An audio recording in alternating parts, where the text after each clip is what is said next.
حضرت اماں حوا کی پیدائش کس طرح ہوئی؟ حضرت آدم علیہ السلام اور اماں حوا کا نکاح کیسے ہوا؟ نیز اماں حوا کا حق مہر کیا مقرر کیا گیا؟ آپ دونوں کتنا عرصہ جنت میں رہے اور کس طرح جنت سے نکالے گئے؟ زمین پر آنے کے بعد آپ دونوں کے ساتھ کیا معاملات پیش آئے؟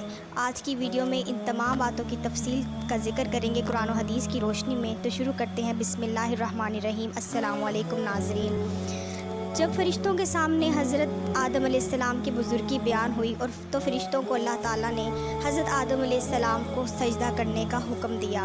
نیز قرآن پاک کی سورۃ البقرہ آیت نمبر 34 میں ارشاد باری تعالیٰ ہے، اور یاد کرو جب ہم نے فرشتوں کو حکم دیا کہ آدم کو سجدہ کرو تو سب نے سجدہ کیا سوائے ابلیس کے کہ منکر ہوا اور غرور کیا اور کافر ہو گیا۔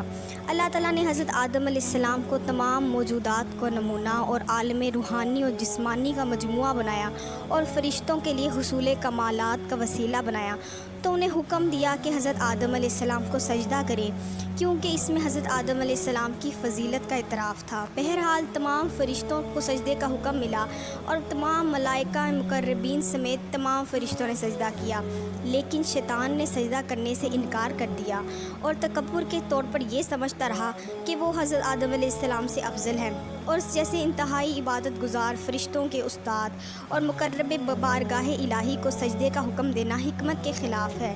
اپنے اس باطل عقیدے اور حکم الہی سے انکار اور تعظیم نبی سے تکبر کی وجہ سے وہ کافر ہو گیا۔ حضرت آدم علیہ السلام اور ابلیس کا واقعہ قرآن پاک کی 7 سورتوں میں بیان کیا گیا ہے۔ حضرت عبداللہ بن مسعود رضی اللہ تعالیٰ عنہ سے روایت ہے کہ حضور اقدس صلی اللہ علیہ وآلہ وسلم نے ارشاد فرمایا، تکبر سے بچتے رہو، کیونکہ اسی تکبر نے شیطان کو اس بات پر ابھارا کہ وہ حضرت آدم علیہ السلام کو سجدہ نہ کرے۔ جب شیطان نے حضرت آدم علیہ السلام کو سجدے سے انکار کیا تو پروردگار عالم نے فرمایا اللہ تعالیٰ نے کہ اے ابلیس، کیا ہے تیرے واسطے کہ نہ ہوا تو سجدہ کرنے والوں میں سے؟ تو اس پر شیطان نے جواب دیا کہ مجھے لائق نہیں میں کسی بشر کو سجدہ کروں جسے تو نے پیدا کیا ہے بجھنے والی مٹی سے، جبکہ میں آگ سے بنا ہوا ہوں۔ اپنے تئیں وہ آگ کو مٹی پر افضل سمجھتا تھا۔ چنانچہ قرآن پاک کی سورہ صاد میں ارشاد ہے، کہا شیطان نے، میں بہتر ہوں اس سے جسے پیدا کیا تو نے، مجھ کو آگ سے اور اس کو مٹی سے پیدا کیا۔ فرمایا اللہ تعالیٰ نے کہ نکل جا اس جگہ سے، بے شک تو روندا گیا ہے اور تیرے پر لعنت ہے قیامت۔ شیطان نے انکار کر دیا کیونکہ وہ فرشتوں کی جنس سے نہ تھا، وہ جنات میں سے تھا اور اپنی طبعی خباثت اور جبلی سرکشی ظاہر کرتی۔ تو پھر اللہ تعالیٰ نے فرمایا کہ میرے حکم کی تو نے مخالفت کی ہے، اب تو ہمیشہ کے لیے لعنتی ہے، لہٰذا اسے دھتکار دیا گیا۔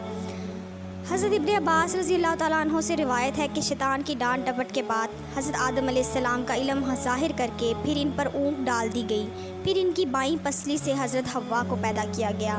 تفسیر عزیزی میں ہے کہ فرشتوں سے حضرت آدم علیہ السلام کی پستی کو چیر کر حضرت حوا کو نکالا، پھر پسلی کو سی دیا اور آدم علیہ السلام کو اس کی خبر بھی نہ ہوئی۔ جب حضرت آدم علیہ السلام نے آنکھ کھولی تو اپنے خون اور گوشت کی وجہ سے انس اور محبت پیدا ہوئی۔ حضرت آدم علیہ السلام نے حضرت حوا کی جانب ہاتھ بڑھانا چاہا تو انہیں ندا کی گئی کہ ٹھہرو، پہلے اس کا حق مہر ادا کر دو۔ حضرت آدم علیہ السلام نے دریافت کیا کہ اس کا حق مہر کیا ہے، تو پھر پروردگار عالم کے حکم سے فرشتوں نے حضرت آدم علیہ السلام سے سرور کونین صلی اللہ علیہ وآلہ وسلم پر 10 مرتبہ درود شریف پڑھوایا۔ پھر پروردگار عالم نے انہیں حضرت آدم علیہ السلام کے نکاح میں دے دیا۔ یہ درود بی بی حوا علیہ السلام کے مہر میں پڑھایا گیا تھا۔ فرشتوں سے سجدہ کروانے کے بعد بی بی حوا کو پیدا کیا اور پھر رہائش کے واسطے جنت میں رہنے کا حکم دیا۔ چنانچہ ارشاد فرمایا اور کہا ہم نے، اے آدم، تم اور تمہاری بیوی جنت میں رہو، جہاں سے چاہو با فراغت کھاؤ اور اس درخت کے قریب بھی نہ جانا ورنہ تم ظالموں سے ہو جاؤ گے۔ اللہ تعالیٰ نے حضرت آدم علیہ السلام اور حضرت حوا رضی اللہ تعالیٰ عنہ سے فرمایا کہ جنت میں جہاں چاہے رہو، جہاں دل کرے بے ٹوک کھاؤ، البتہ اس درخت کے قریب نہ جانا۔ یہ بھی ان کی آزمائش تھی، امتحان تھا۔ روایت میں ہے کہ شیطان سانپ کے منہ میں بیٹھ کر اندر چلا گیا تھا۔ تفسیر حقانی میں ہے کہ روپ بدل کر چلا گیا، ناسے اور مشفق بن کر آدم علیہ السلام کے دل میں خطرہ ڈالنے لگا کہنے لگا اے آدم اس وقت تم پر بڑی مہربانی ہوئی ہے، لیکن تمہاری حیات اور بادشاہانہ طور پر سدا رہنے کا کوئی انتظام نہیں ہے۔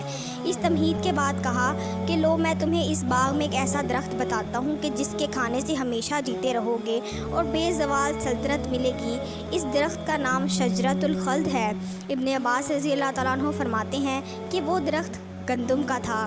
چونکہ اللہ تعالیٰ نے شیطان کو مردود کر دیا تھا، لہٰذا وہ غصے میں حضرت آدم علیہ السلام کو نقصان پہنچانے کی طاق میں رہتا تھا۔ اس وجہ سے اس نے حضرت آدم علیہ السلام اور اماں حوا کو وسوسہ ڈالا۔ شیطان نے وسوسہ ڈالا اور کہنے لگا کہ میں تمہیں تمہارے رب عز و جل نے اس درخت سے اس لیے منع کیا ہے کہ کہیں تم فرشتے نہ بن جاؤ یا تم ہمیشہ زندہ رہنے والے نہ بن جاؤ۔ اس کے ساتھ شیطان نے قسم کھا کر کہا کہ میں تم دونوں کا خیر خواہ ہوں۔ اس پر انہیں خیال ہوا کہ اللہ پاک کی جھوٹی قسم کون کھا سکتا ہے۔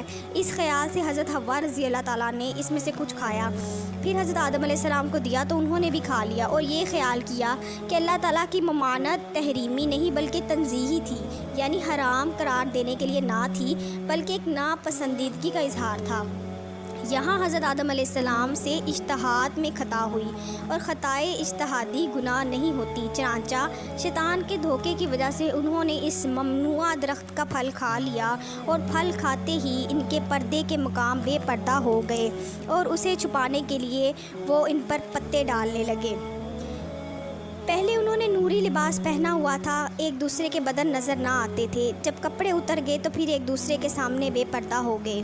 ابن اساکر مجاہد سے روایت لایا ہے کہ جب حضرت آدم علیہ السلام کو نکالنے کا حکم ہوا تو خدا کے حکم سے جبریل علیہ السلام اور میکائیل علیہ السلام آئے، تاج کو سر سے اتارا، کمر بند کمر سے کھولا اور برہنہ کر دیا اور عربی زبان موقوف کر کے سریانی زبان جاری کر دی۔ توبہ قبول ہونے کے بعد عربی زبان میں پھر باتیں کرنے لگے، پھر جنت کے درختوں کے پتوں سے بدن کو چھپانے لگے۔ ابن عباس رضی اللہ عنہ فرماتے ہیں کہ وہ درخت انجیر کا تھا جس سے وہ اپنا بدن چھپا رہے تھے اور بدحواسی کی وجہ سے ادھر ادھر بھاگنے لگے۔ چونکہ آدم علیہ السلام کا قد طویل تھا اور سر کے بال لمبے اور گھنے تھے اور درخت کے ساتھ الجھ گئے، کہنے لگے مجھے چھوڑ۔ درخت فوراً بول اٹھا کہ میں نہ چھوڑوں گا۔ پھر رب العزت کی طرف سے ندا آئی کہ اے آدم کیا مجھ سے بھاگتے ہو؟ آدم علیہ السلام نے عرض کی کہ اے رب میں تجھ سے حیا کر رہا ہوں کیونکہ برہنہ ہو گیا ہوں۔ پروردگار عالم نے فرمایا اے آدم میں نے تم کو جنت بخش دی تھی، صرف ایک درخت سے منع کیا تھا۔ آدم علیہ السلام نے عرض کی کہ اے میرے رب میں تیری عزت کی قسم کھاتا ہوں کہ میرے تو گمان میں بھی یہ بات نہ آ سکتی تھی کہ تیری قسم کھا کر کوئی جھوٹ بول سکتا ہے۔ خداوند کریم نے فرمایا کہ اب میں تم کو زمین پر اتاروں گا اور تمہیں ایک مقرر وقت تک وہاں پر ٹھہرنا ہے۔ حضرت ابن عباس رضی اللہ تعالیٰ عنہ فرماتے ہیں کہ حضرت آدم علیہ السلام عصر سے بعد سورج کے غروب تک ایک ساتھ ہی جنت میں رہے تھے، اور ربیع بن انس رحمۃ اللہ علیہ فرماتے ہیں کہ 9ویں یا 10ویں ساتھ رہے تھے۔ حضرت آدم علیہ السلام کا اخراج ہوا جنت سے اور ان کے ساتھ ایک شاخ تھی جنت کے درختوں کی اور جنت کے درخت کا تاج سر پر تھا، اور صدی کا قول ہے کہ حضرت آدم ہند میں اترے، آپ کے ساتھ حجر اسود بھی تھا اور جنتی درختوں کے پتے تھے جن کو ہند میں پھیلا دیا، پھر ان سے خوشبودار درخت پیدا ہوئے۔ ابن عباس رضی اللہ تعالیٰ عنہ فرماتے ہیں کہ حضرت آدم علیہ السلام ہندوستان کے شہر وہنا میں اترے، پھر حضرت آدم علیہ السلام سخت پریشان تھے تو جبریل علیہ السلام نے آ کر اذان دی، تو اذان میں جب حضرت آدم علیہ السلام نے محمد صلی اللہ علیہ وآلہ وسلم کا نام مبارک سنا تو آپ کو بڑی تسلی ہوئی۔ حضرت حسن بصری رحمۃ اللہ علیہ فرماتے ہیں کہ اماں حوا جدہ میں اتری تھی اور ابلیس بصرہ سے چند میل کے فاصلے پر سیستان میں پھینکا گیا تھا اور سام اصبہان میں۔ بعض روایات میں ہے کہ طاؤس بھی تھی جو بابل میں اتاری گئی تھی، اس لیے کہ بعض روایات میں ہے کہ سانپ اور مور بھی شیطان کے داخلے میں شامل تھے، اور آدم علیہ السلام اور بی بی حوا کے ہاتھ گھٹنوں پر تھے اور سر جھکا ہوا تھا، اور ابلیس کی انگلیوں میں انگلیاں ڈالی ہوئی تھیں اور آسمان کی طرف نظر جمائی ہوئی تھی۔ ابھی ابن حاتم میں ہے کہ سرور کائنات صلی اللہ علیہ وسلم نے ارشاد فرمایا کہ حضرت آدم علیہ السلام گندمی رنگ کے تھے اور لمبے بالوں والے اور بڑے قد و قامت والے تھے اور سیاہ بالوں والے تھے، اس لیے درختوں سے ان کے بال الجھ گئے تھے۔ ابن اساکر نے ابن عباس رضی اللہ تعالیٰ عنہ سے روایت کی ہے کہ جنت سے نکلنے کے بعد آدم علیہ السلام نے اس قدر گریہ وزاری کی کہ تمام بنی آدم اور گریہ کرنا حضرت داؤد علیہ السلام کے ساتھ اس کے کریں، پھر بھی حضرت آدم علیہ السلام کا گریہ کرنا زیادہ ہو جائے گا۔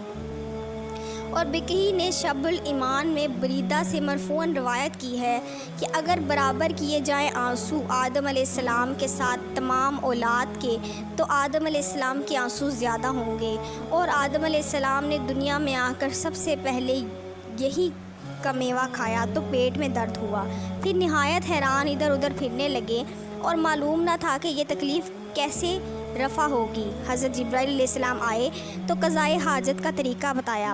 جب آپ کو براز میں بدبو محسوس ہوئی تو پھر اور گریہ آزاری شروع کر دی کہ 70 دن روتے رہے، کیونکہ جنت میں منہ کی خوشبو سے میوے ہضم ہو جایا کرتے تھے۔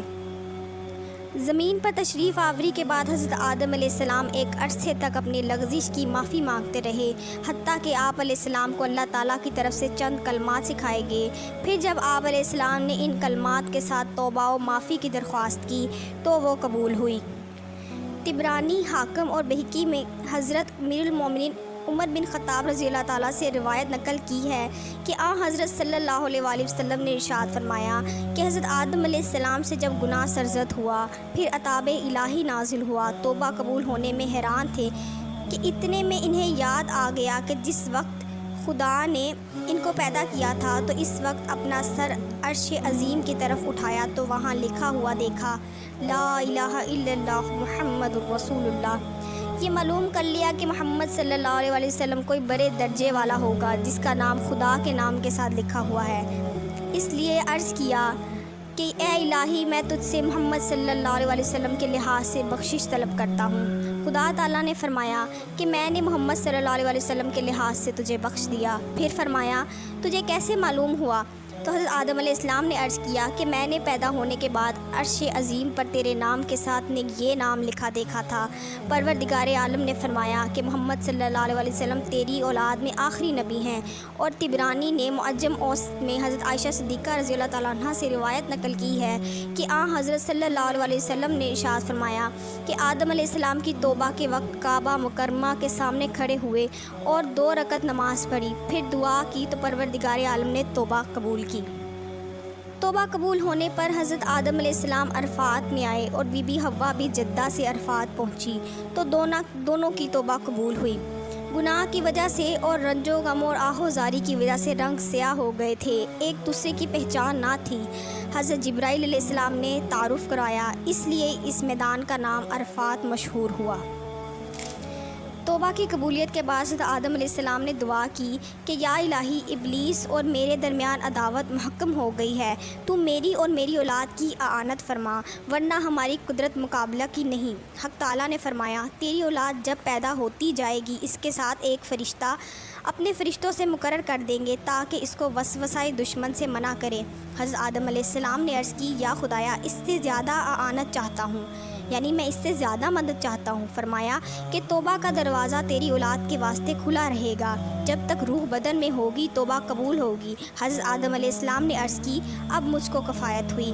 پھر جبریل علیہ السلام نے پکارا کہ اے زمین کے جانوروں، حق تعالیٰ جل جلالہ نے تم پر ایک خلیفہ بھیجا ہے، اس کی اطاعت اور فرمانبرداری کرو۔